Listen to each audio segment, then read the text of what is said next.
Welcome to our YouTube channel Geographical Topics. In this video, we will study about earthquake and its type, so let's start. भूकंप एक आंतरिक शक्ति है। इसके प्रभाव से पृथ्वी के क्षेत्र विशेष में कंपन उत्पन्न होता है। भूकंप का ज्ञान कंपन से लहरों के कारण होता है। जिस तरह पानी में पत्थर फेंकने से लहरें उत्पन्न होकर चारों ओर फैलती हैं, ठीक उसी प्रकार भ्रंश क्रिया के कारण भूकंपीय लहरें चारों दिशाओं में फैलती हैं। आर्थर होम्स ने बताया है कि जब किसी तालाब में कोई पत्थर फेंका जाता है, तो सभी दिशाओं की ओर लहरों की एक श्रृंखला आरंभ हो जाती है।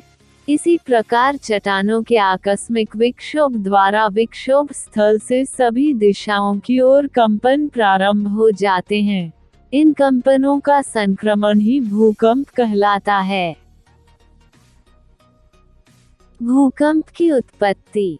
सामान्यतः भूकंप की उत्पत्ति से संबंधित दो तरह की विचारधाराएं रही हैं। पहला, प्राचीन विचारधारा। दूसरा, आधुनिक या वैज्ञानिक विचारधारा। प्राचीन विचारधारा।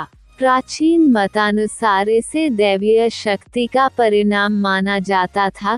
कालांतर में धारणा बनी कि जब पृथ्वी पर पाप अधिक होने लगते हैं तो उनके भार से पृथ्वी हिलने लगती है।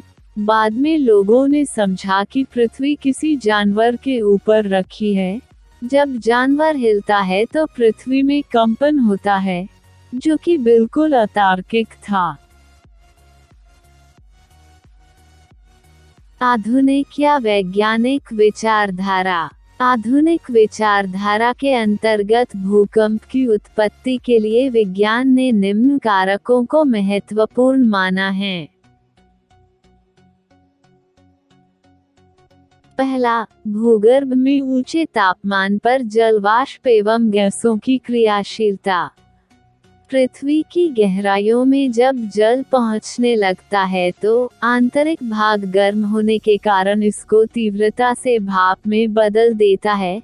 यही वाष्प और आंतरिक गैस का समूह पृथ्वी की सतह की ओर आने का मार्ग ढूंढता है। ऐसा करते समय वह भूतल की ओर दबाव डालकर एवं भूतल की ओर का रास्ता खोजकर तेजी से गतिशील होने लगती है। कभी कभी ये गैसें कमजोर पृथ्वी की पपड़ी से या दरारों से मार्ग ढूंढकर भी पृथ्वी की सतह पर ऐसे मार्गों से तेजी से बाहर आने लगती है। इन सारी क्रियाओं से पृथ्वी कंपित होने लगती है और भूतल पर भूकंप आता है। दूसरा, भ्रंश एवं संपीड़न की क्रिया। पृथ्वी की सतह पर संपीड़न की क्रिया होती रहती है। इस कारण पृथ्वी के चट्टानें खिसकती व टूटती है। इन क्रियाओं के प्रभाव से चट्टानें खिसकती हैं तथा भूकंप आते हैं। जब ऐसी क्रियाएं पृथ्वी की गहराई में होती हैं, तो अधिक विस्तृत क्षेत्र में भूकंप आते हैं। तीसरा, ज्वालामुखी क्रिया। भूगर्भ से जब गैस से एवं लावा तेजी से पृथ्वी की सतह की ओर बढ़ता है, तो चट्टानों की व्यवस्था बिगड़ने अथवा प्रवाह की तेजी के प्रभाव से भी भूकंप आ सकता है। इसी प्रकार भूगर्भ जहाँ की मैग्मा के भंडार बैठोलित का क्षेत्र है, उनके ऊपर की चट्टानों में भी कई बार दरारें पड़ जाते हैं या चटक पड़ जाती हैं। इससे भूतल पर संपीड़न या दबाव की स्थिति बन सकती है, अथवा पृथ्वी की सतह पर अव्यवस्था की स्थिति बनने से भी भूकंप आ सकते हैं। चौथा, जलीय भार। कभी कभी किसी विषम धरातली ऐसे प्रदेशों में जहाँ की कभी भ्रंश एवं तेज संपीड़न क्रिया का प्रभाव रहा हो, वहाँ पर यदि विशाल बांध बनाकर बड़ी झील का निर्माण किया जाए तो ऐसे क्षेत्र में स्थानीय जलीय भार की दशा से कभी कभी भूकंप भी आ सकता है। मानव निर्मित बांध के समय के भयंकर विस्फोट, पूर्ववर्ती भ्रंश के किनारों से जल का भूगर्भ में प्रवेश एवं भारी मात्रा में एकत्रित जल का भार, सभी क्रियाएं एक साथ मिलकर वहां भूकंप की स्थिति पैदा कर देती हैं। पांचवा, भू संतुलन की अव्यवस्था। यद्यपि पृथ्वी के अधिकांश भागों में भू संतुलन संबंधी थोड़ी बहुत अव्यवस्था पाई जाती है, किंतु कुछ भाग ऐसे हैं जहां के गगनचुंबी पर्वत एवं निचले भाग या गहरे सागर पास स्थित हैं। ऐसे भागों में संतुलन की अव्यवस्था सबसे अधिक पाई जाती है। इसी कारण वहां पुनः व्यवस्था की स्थिति स्थापित करने की दिशा में भूगर्भ में आंतरिक शक्तियों द्वारा एवं भूतल पर समतल स्थापक शक्तियों द्वारा निरंतर प्रभावी क्रियाएं होती रहती हैं। इससे कई बार भू सतह पर भूकंप भी आ सकते हैं। भूकंप के प्रकार। प्रायः भूकंप को दो प्रकारों में विभाजित किया जाता है। पहला, मानवीय क्रियाओं से उत्पन्न भूकंप, दूसरा प्राकृतिक कारणों से उत्पन्न भूकंप। मानवीय क्रियाओं से उत्पन्न भूकंप। मानवीय क्रियाओं से आने वाले भूकंप को कृत्रिम भूकंप कहते हैं। ये भूकंप हल्के धक्कों की भांति होते हैं। भवनों के समीप स्थित रेल की पटरी से गुजर रही एक्सप्रेस सवारी या मालगाड़ी से भी मकानों में टेबल पर रखा सामान अपना स्थान छोड़ने लगता है। कुआं या खदान खोदते समय भारी विस्फोट करने पर निकटवर्ती भाग कुछ क्षणों के लिए हल्का कंपन महसूस कर सकते हैं।